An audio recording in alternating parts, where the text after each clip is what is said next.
Live mula sa GMA Network Center, 20 taonang nakatutok, 24 oras. Magandang gabi po, Luzon, Visayas at Mindanao. Anumang oras mula ngayon ay papasok na po sa loob ng Philippine Area of Responsibility ang bagyong tatawaging Helen na mas bumilis ang kilos. Ang bagyong Hener naman nakalagpas na sa kalupaan pero patuloy na pinalalakas ang habagat na nagpaulan gaya po sa Palawan. Nakatutok doon live si Joseph Moro. Joseph. Vicky Emil, binahanga ang maraming munisipyo dito sa Palawan at ayon sa Palawan Disaster Risk Reduction and Management Council ay aabot na sa 9,000 na mga residente ang apektado ng mga pagbaha.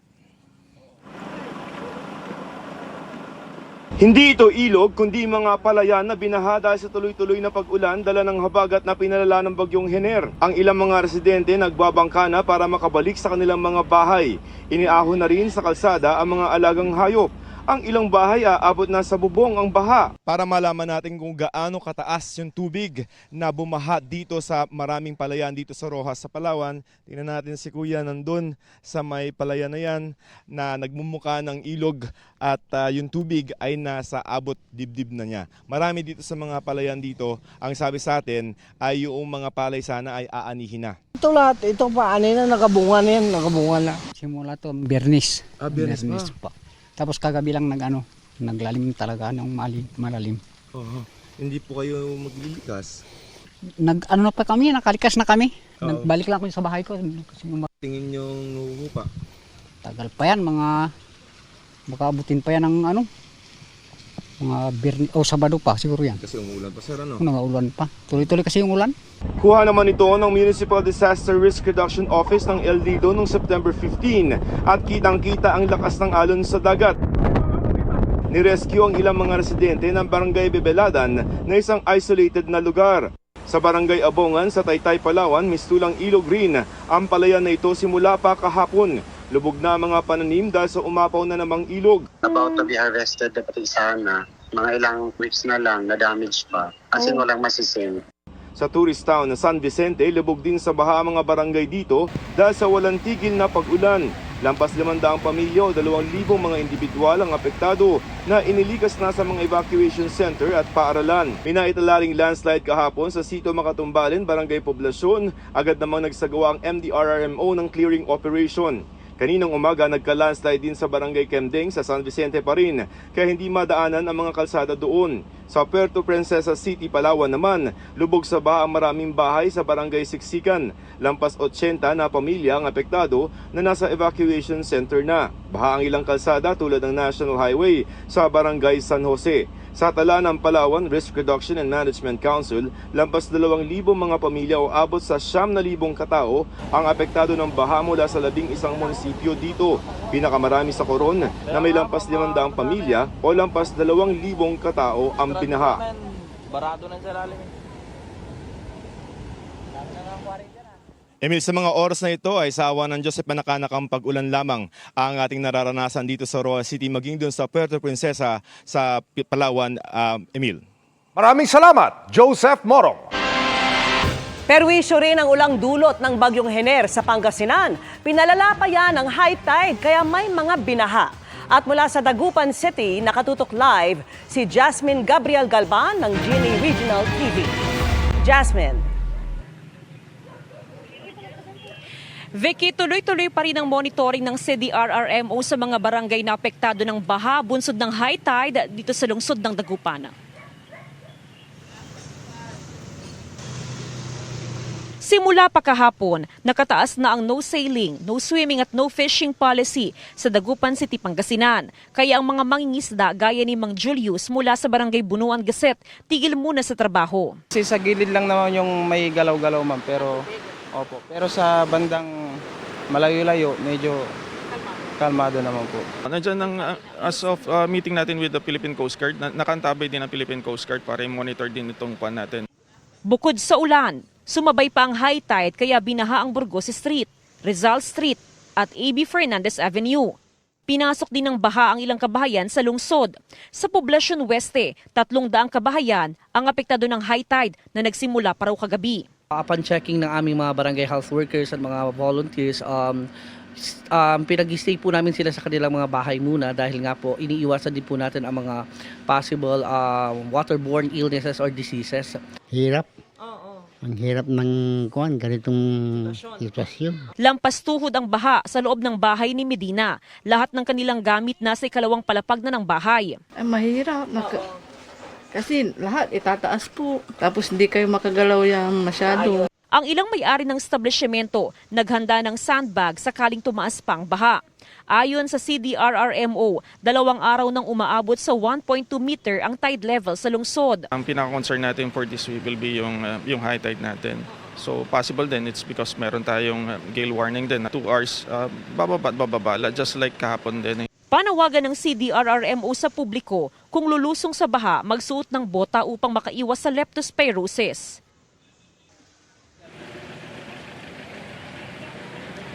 Vicky, sa mga oras nga na ito ay humupa na ang baha sa ilang barangay sa lungsod ng Dagupan. Samantala ngayon pa lamang ay naglabas na ng advisory ang Pag-asa kaugnay sa tide level forecast bukas na inaasahang aabot sa 2 hanggang 3 talampakang taas ng baha sa syudad ng Dagupan. Vicky? Maraming salamat sa iyo, Jasmine Gabriel Galban ng GMA Regional TV. Lumutang sa pagdinig sa Senado ang impormasyong may dati umanong PNP chief na tumulong kay Alice Guo para makatakas ng Pilipinas. Tumatanggap umano siya ng buwanang lagay mula sa pamilya Guo. Mula sa Senado, nakatutok live si Sandra Aguinaldo. Sandra! May Emil, sa ngayon ay dismayado ang ilang senador dahil hindi pa rin lumalabas yung resulta ng investigasyon kung paano nakalabas ng bansa itong si dismissed Mayor Alice Guo. Pero sa pagdinig po ng Senado ngayong araw ay lumutang na meron daw usap-usapan sa intelligence community na maaring isang dating hepe ng pulisya ang sangkot. I think it was mentioned the former chief PNP. Which one? I don't know, ma'am, but former chief PNP daw. Nagulat ang ilang senador sa ibinunyag na ito ng isang opisyal ng PAGCOR nang matalakay sa pagdinig kung may mga opisyal o empleyado ng gobyerno na tumulong kay dismissed Mayor Alice Guo na tumakas ng Pilipinas. Wala raw hawak na pangalan ng PAGCOR kung sino ang dating PNP chief na ito. Pero base raw sa nasagap nila impormasyon, may usap-usapan din daw sa intelligence community na meron itong buwanang lagay mula kay Guo. Kasama din ba sa usap-usapan na itong alleged former chief PNP ay tinulungan ng kahit sino sa mga kasalukuyang government officials natin sa usapin ng pagtakas ni Guo Huaping? Wala naman, ma'am. Ang parang usapan dun, ma'am, parang nasa payroll, yung monthly payroll. Ever seen? It gets worse and worse. Kanina, bad enough yung magbayad di umano ng 100 milyong pisong suhol para makatakas ang isang Guo Huaping. Even worse kung historically may monthly payroll. Mabilis namang paglilinaw ng PAGCOR, hindi pa nila ito beripikado.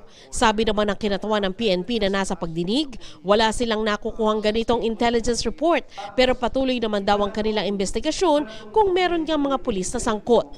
Nabahala naman daw si Senador Bato de la Rosa sa sinabi ni Villanueva dahil dati siyang PNP chief. Kaya tanong niya kay Guo, pwede bang malaman kung sino itong former chief PNP? I'm concerned because I am a former chief PNP. Baka mamaya mayroong lalabas na script dyan na si Bato ay tumatanggap ng pera galing sa'yo.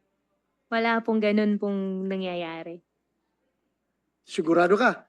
Sigurado po ako. Wala Kilala mo ba ako? Nakita ko po kayo in person nung andito na po sa Senate po. General Gonzales, pwede malaman from you kung sino yung former chief PNP na sinasabi nyo na tumatanggap ng monthly payroll from Alice Guo? Your Honor, I don't have any confirmation, but I'm sure you're not the one. Nababagalan ang ilang senador sa pag-iimbestiga ng mga law enforcement agency kaugnay sa paraan ng pagtakas ni Guo.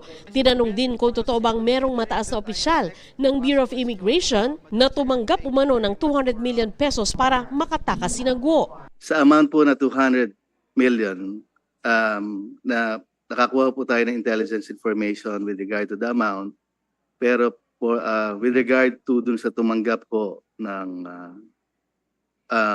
that amount na isang BI personnel or associated sa BI, wala pa ho, pero we're still validating. We're part of the investigation, Madam Chair. Dumalo rin sa pagdinig si Police Major General Romeo Karamat Jr. Inamin niyang kakilala niya si Sual Mayor Dong Kalugay pero hindi ang pinagsususpetsang nobya nito na si Guo. Close ko po siya. Sa unang pagkakataon naman, dumalo sa pagdinig si Cassandra Leong, authorized representative ng Pogo na Lucky South 99 sa Porac, Pampanga. Sa pagtatanong ni Senador Jingo Estrada, sinabi ni Ong na pinanganak siya sa San Juan City na lugar din ni Estrada. Manghihilot umano ang nagpaanak sa nanay niya, pero duda si Estrada sa birth certificate ni Ong. Wala pong ganyan address o house number sa San Juan. At wala rin nakakakilala na sinasabing manghihilot na nagngangalang Rosario Mendez. This is another case of questionable birth certificate. Tinanong naman ni Senator Sherwin Gatchalian si Guo tungkol sa malalaking halaga na pumasok at lumabas sa kanyang mga bank account na pwede raw money laundering. May lumabas daw mula doon na mahigit 1 bilyong piso pero palaisipan kung saan galing ang pondo. Biglang naging 200 million, 2019, 292 million, 2020. Exactly the same time nung pinapatayin yung Pogo Hub sa Bamban. So gusto namin malaman ngayon kung sino-sino yung mga binabayaran nitong account na ito. Definitely wala pong sinasabi niyo po na pinatayo po ng Pogo Hub po sa Bamban po. Pinunto rin ni Senator Joel Villanueva na hindi sapat ang kita ni Guo mula sa kanyang mga negosyo para mabili ang mga ari-arian niya. Pero nag-invoke din ng kanyang right against self-incrimination si Guo. Emil, sinabi rin ni Mayor Guo dito sa pagdinig na bago siya mahuli sa Indonesia ay balak na rin niyang bumalik sa Pilipinas para umano harapin ang kanyang mga kaso. Emil? Maraming salamat, Sandra Aguinaldo. Sa area ng Tondo, Maynila pa nadakip ng Pasig Police ang isa sa mga miyembro ng Basag Kotse Gang na nambiktima sa Pasig. Basahan niyo lang harap ito. Oo. Ha? Inaresto ka namin ha. Nakasang radiri ha. Ikaw yung may karapatan na yun. Sa walang ibo ha. Ayon sa pulisya, na-trace nila ang suspect sa tulong na rin ng gadgets na ninakaw ng mga suspect sa loob ng isang SUV na nakaparada sa area ng Barangay de La Paz. Yung isang gadget kasi na nakuha, naka-open yung location. So, and then they attempted na ibebenta. So, nag-push yung mga tao natin as buyer. Ang meet-up isinet ng suspect sa kalye ng Kirikada. Lingid sa kanyang kaalaman, puro alagad na pala ng batas ang katransaksyon niya. We are able to recover the stolen items. And the suspect is already under the custody of Pasig City Police Station and now being subjected to inquest proceedings. Na-recover ng pulisya ang nasa mahigit kalahating milyong pisong halaga ng gadgets at iba pang personal na gamit na mula sa binasag na SUV. Itong mga biktima natin ay nanood sila ng isang show and then nagpark sila. And then so while they are inside, itong motorcycle riding na suspects natin, binasag nila yung kotse. We were able to find out that may mga kaso din silang similar cases sa Antipolo and in Manila. Katunayan, lumalabas na kabilang din ang suspect sa mga nambasag ng kotse at nagdakaw sa mga personal na gamit ng aktor na si Gerald Anderson noong Pebrero 2022. Bukod dito, sabit din daw ang suspect sa kaso ng karnaping at nakawan sa iba pang lugar. Patuloy naming sinusubok na makuna ng panig ang suspect. Nananawagan ng mga otoridad makipagtulungan sana ang publiko sa kanila para hindi maging biktima ng mga krimen na inaasahang tataas ngayong bare months. We want to prevent this incident, especially during these bare seasons. So as much as possible, the driver or the owner of the car should always park their vehicles in strategic areas. Para sa GMA Integrated News, Emil Sumangil, Nakatutok, 24 Oras. Mahigit 60 barko ng China ang namataan sa Escoda Shoal ilang araw mula nang umalis ang BRP Teresa Magbanwa.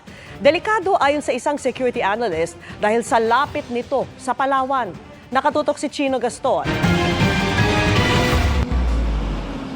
Ilang araw mula nang lisanin ng BRP Teresa Magbanwa ang Escoda Shoal, 65 Chinese vessels ang namonitor ng Philippine Navy sa bahurang higit kumulang 70 nautical miles lang mula Palawan. 9 sa mga ito ay Chinese Coast Guard ships, 4 ay barko ng Chinese Navy at 52 ay Chinese militia vessels. Pero hindi raw ibig sabihin kontrolado na ng China ang Escoda Shoal na nasa loob ng exclusive economic zone ng Pilipinas. The Philippine Navy, the AFP, will continue performing its mandate. We will continue monitoring all our features in the West Philippine Sea. There's been no marked increase in the pileup of crushed corals. We have not monitored any man-made activity. Pero ayon sa isang security analyst, mas delikado ang sitwasyon ngayon kung ikukumpara sa standoff sa Bajo de Masinloc noong 2012. Kaya dapat maging maingat ang gobyerno. Unang-una, mas malapit to sa Palawan. Of course, we have greater capabilities to engage the Chinese in a standoff. The Coast Guard now has more ships. We have to support our treaty ally. But at the same time, the Chinese too have already their own Coast Guard, and it's supported by the Chinese Maritime Militia, the People's Salvation Army's Navy. Patuloy na nagbabantay ang AFP gamit ang mga patrol ships, eroplano at satellite na mga kaalyadong bansa sa buong West Philippine Sea.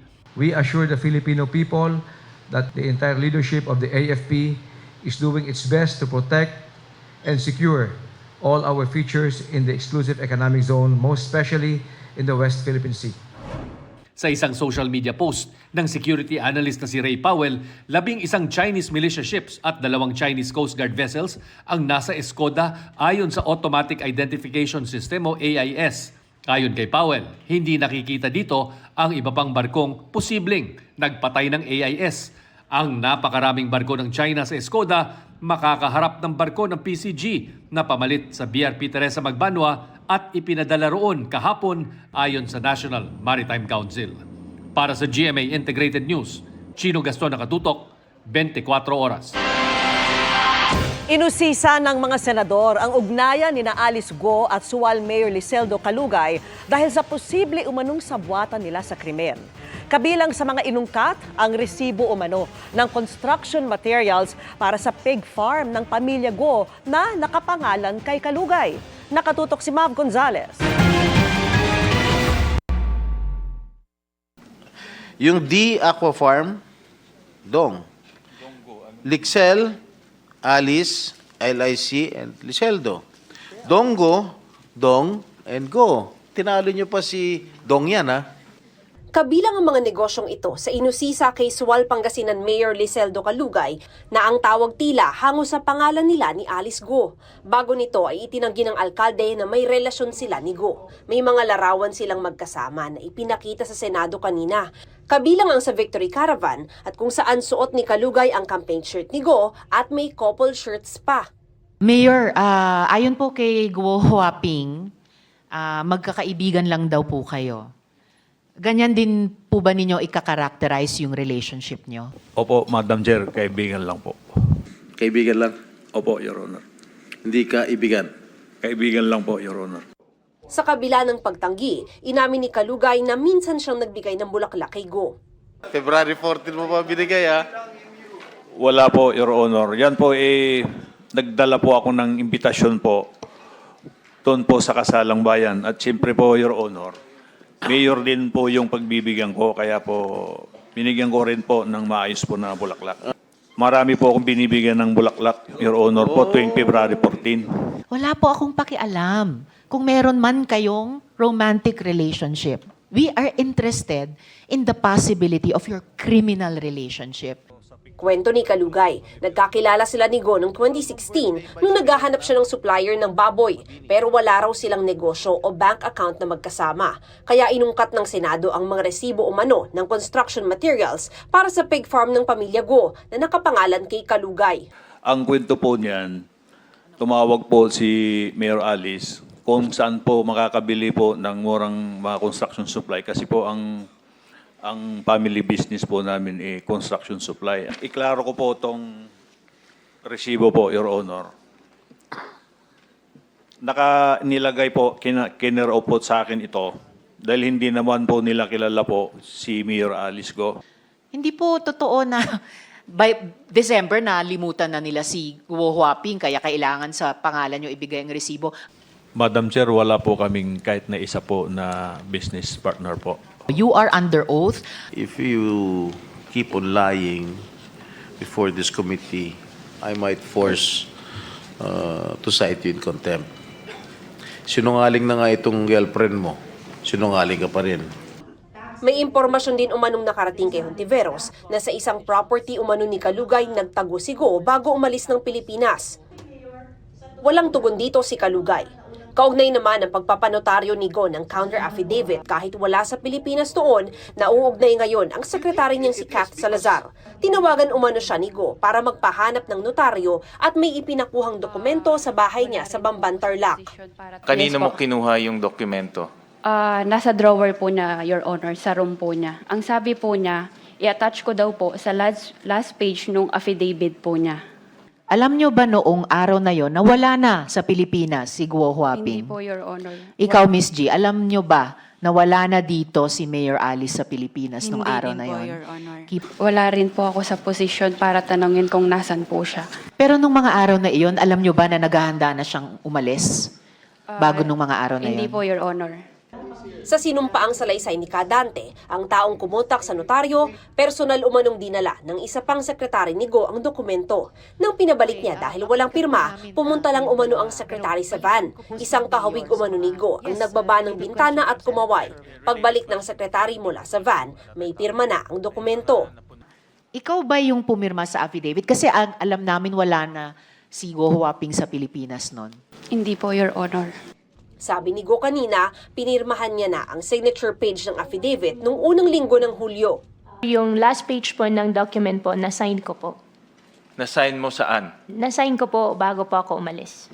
Sino nag-prepare nitong page na ito para permahan mo? Sen, may kaso na pong sinampa po sa akin na invoke my right po. Hindi rin umano alam ng mga abogado ni Go na wala na siya sa Pilipinas nang ihain nila ang counter-affidavit. Hindi rin umano sila personal na nakakapagkita dahil may death threat si Go. Nadiin tuloy ang notaryong si Attorney Elmer Galicia. Nagsinungaling si Attorney Galicia. No? Dahil hindi ito pinirmahan sa harap ni Attorney Galicia. Definitely nagsinungaling siya at dapat siyang kasuhan rin ng DOJ. Biktima po ako.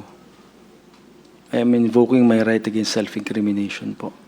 Sinabi na naman ng komite ang dating business partner ni Go na si JP Samson matapos hindi tanggapin ang imbitasyon ng Senado. Para sa GMA Integrated News, Mav Gonzalez, nakatutok, 24 oras. Good evening mga kapuso! Tuloy-tuloy ang training ng lead cast ng mga batang Riles na sumabak naman sa pagsasanay ng isang Pinoy martial arts. At ngayong busy ang kanilang schedule, paano kaya ang love life ng boys? Makichika kay Lars Santiago. Matapos sumabak sa workshop at physical combat training, sa paghawak naman ng sandata, katulad ng kali at panaksak, nagsanay ang batang Riles boys na sina Miguel Tan Felix, Rahil Biria, Bruce Roland, at Antonio Vinzon. Mas more on kung paano kami humawak ng mga weapons, like our knees, yung pinahawak din kami ng knife na magiging very vital sa mga characters namin. Dahil yun yung ano namin doon kami sa Riles nakatira, kalye kami. So yan yung mga weapons na gagamitin namin. Yung Pikititir Shakali, yun po yung pangalan ng martial art ng Filipinos. Actually, very ancient nga po siya kasi baybayin din po yung nakasulat dun eh. It's nice to know na may ganun na martial arts and it's fun to learn about it. Ibang martial arts to, ibang weapons pang away kalye at may arnis rin syempre. Dahil mapapasabak sa umaatikabong action scenes ang mga batang Riles, alam din nilang kailangang lalo pa nilang ma-develop ang kanilang lakas at endurance. Pero dahil magiging sobrang busy sila sa trabaho, ibig sabihin ba ay isasantabi muna ang love life? It's all about balance lang naman, Tito Lar. Saka ako magkakatrabaho po ako. Magkakatrabaho din si Isabel. Kung meron man po dumating, sa kanya po ako matututo kay Miguel kasi magaling po siya magbalanse at mag-manage. Importante, makahil mo. Makahil... Opo, tama po kayo. Kaya magtanong po tayo kay Antonio kung paano niyo po minamanage yung paano mag-heal. Dahil kung hindi nyo po natatanong si Antonio may pinagdadaan ngayon sa love life. Don't mind that. Wow. Pagsubok lang yan. Dumadating nawawala, okay lang. At least andito pa rin yung Batang Riles. Susuportahan ako. War Santiago, updated sa showbiz happening.